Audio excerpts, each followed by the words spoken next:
Eh ben bonjour à tous, j'espère que vous allez bien, moi ça va bien. Et aujourd'hui on se retrouve pour le test de la Renault Clio S de 1996, équipée d'un moteur 1,4 litre énergie de 80 chevaux avec ses 200 000 km. Elle est pratiquement neuve d'ailleurs. Donc ici on est sur une phase 3 au niveau du design, reconnaissable à ses phares arrondis à l'avant. La particularité de la version S réside dans le fait qu'elle est disponible qu'en 3 portes seulement. Aux jantes blanches assez originales, hein, même Peugeot n'avait pas essayé avec sa 205.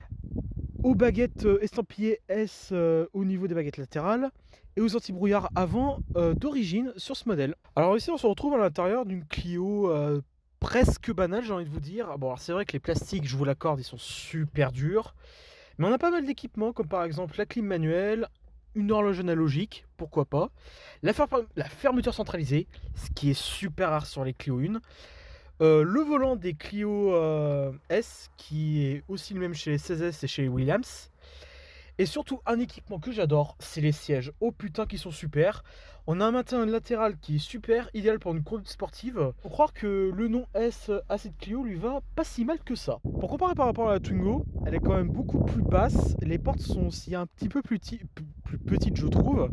Bon, elle est néanmoins plus grande vu qu'on est dans la catégorie des polyvalentes, donc en catégorie B. On a un coffre ici qui est d'une contenance correcte, avec un seuil de chargement plutôt bas. Seul élément un peu dommage, c'est la finition un peu du dossier qui est un peu en métal. Bon, faut croire Renault allait faire des économies à une époque.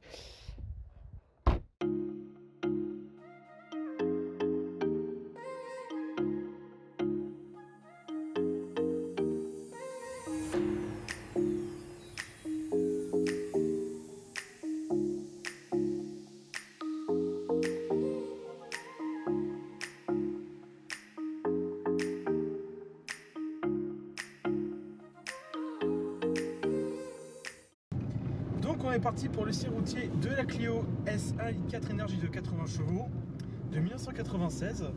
C'est la première fois que je roule dans une voiture aussi vieille. D'habitude je roule souvent dans des véhicules récents des années 2000, pas tellement des Newtimers des années 90. Et là pour le coup ça change pas mal. Elle a quand même l'ABS, la direction assistée, elle a aussi une boîte courte.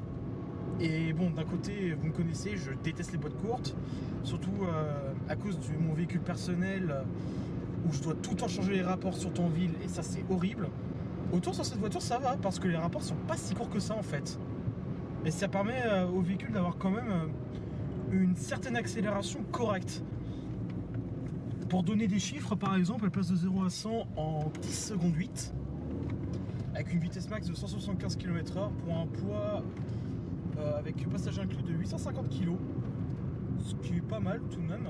Au niveau de la direction, il y a certes un peu de flou, mais ça reste plutôt précis. On est quand même sur un véhicule léger, ce qui est pas mal au final. On teste un peu l'accélération. Putain, qu'est-ce que c'est joli ce bruit. Pompe essence atmosphérique des années 90. Aujourd'hui on fait que des moteurs turbo, c'est dommage hein. Mais c'était une vieille époque quand même, hein, je vous l'avouerai. J'ai vraiment pas l'impression d'être dans les années 90 avec cette bagnole, hein. Enfin, surtout à l'extérieur, j'ai l'impression, à l'intérieur, au niveau de la conduite, pas tellement. Il y a le minimum d'assistance, mais ça suffit largement. C'est le minimum, l'essentiel. Une direction assistée, l'ABS, et c'est tout. Pas de ESP, pas d'aide à la conduite à la con, pas d'alerte de franchissement de ligne à la con. Non, non, non. En 1996, on avait ça et on se démerdait. Et on accélérait. Et ça, c'était la base. Alors au niveau des sièges, là on est sur des sièges semi-baquets qui sont vraiment pas mal parce qu'ils enveloppent vraiment pas mal les côtés. Donc dans les virages, vraiment on est bien maintenu. Et moi, vu que j'ai quand même une corpulence plutôt forte, bah franchement c'est pile à ma taille. Je fais quand même 1m75 et l'appui-tête, je l'atteins parfaitement avec ma tête. Ce qui est pas mal aussi, on peut même les incliner, ce qui est quand même un plus. Donc au niveau du confort c'est pas mal. Donc on peut éventuellement envisager de faire des longs trajets avec ou partir en vacances. Attention, dodane. On va tester un peu la suspension. Ouais, c'est un peu ferme quand même. Alors c'est pas non plus tape cul, mais vous ne pouvez pas prendre des dodanes à 30-40 km/h, sinon elle se souffrira pas mal.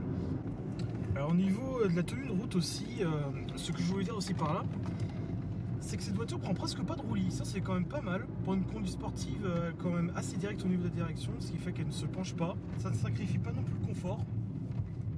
Donc il y a quand même un bon compromis confort tenue de route.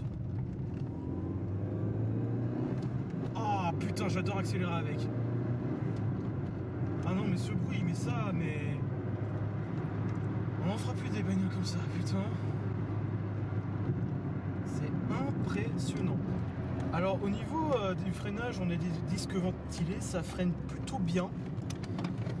Alors par contre l'embrayage, ce qui est un peu dommage, je le trouve assez mou quand même, il est pas assez dur, c'est bien dommage. Et pour moi vraiment le seul défaut de cette voiture, si on avait vraiment un, ça serait la consommation, parce que en cycle mixte, d'après son propriétaire, elle consomme environ 10 litres au 100. Ce qui équivaut à la consommation d'une Megane Break 2 litres essence, ce qui est un peu trop élevé je trouve. Mais bon, c'est le prix d'un certain plaisir. Un plaisir abordable, hein. Des Clio 1 comme ça, bon, elle coûte presque plus rien aujourd'hui. Une Clio S, ça va s'aborder vers 1500-2000 € environ, voire plus selon l'état. Ici, on est sur un modèle qui fait environ 200 000 km. Et l'intérieur est presque nickel, hein. On a encore des équipements actuels comme les vitres électriques, etc. Mais c'est des voitures qui vieillissent bien au final, hein. C'est encore une époque, on avait des voitures increvables. Mais des vraies caisses quoi. Donc en définitive, avoir une Clio S, c'est pas si mal que ça finalement, hein. Surtout pour un jeune conducteur. Alors oui, d'accord, c'est pas une 16S, c'est pas une Williams, mais elle a 80 chevaux, elle a un bon moteur. Bon, elle consomme beaucoup, mais pour un jeune conducteur qui veut commencer à avoir une voiture un petit peu sportive, mais qui peuvent pas s'assurer une Polo GTI, eh ben moi je trouve que c'est une belle alternative. Et ça vaut vraiment le coup d'en acheter une. Donc ma note pour cette voiture, 7 sur 10, elle les mérite bien. C'est une bonne voiture, à ne pas confier entre toutes les mains. C'est la fin de cette vidéo, merci à tous de m'avoir suivi. Merci à Brian pour le rôle de caméraman et pour son drone. Merci également à Jason pour l'empreinte du véhicule. D'ailleurs, il y aura un article sur le site driver.fr. Je vous laisse avec ma tête et le véhicule en question. Sur ce, bisous tout le monde, salut!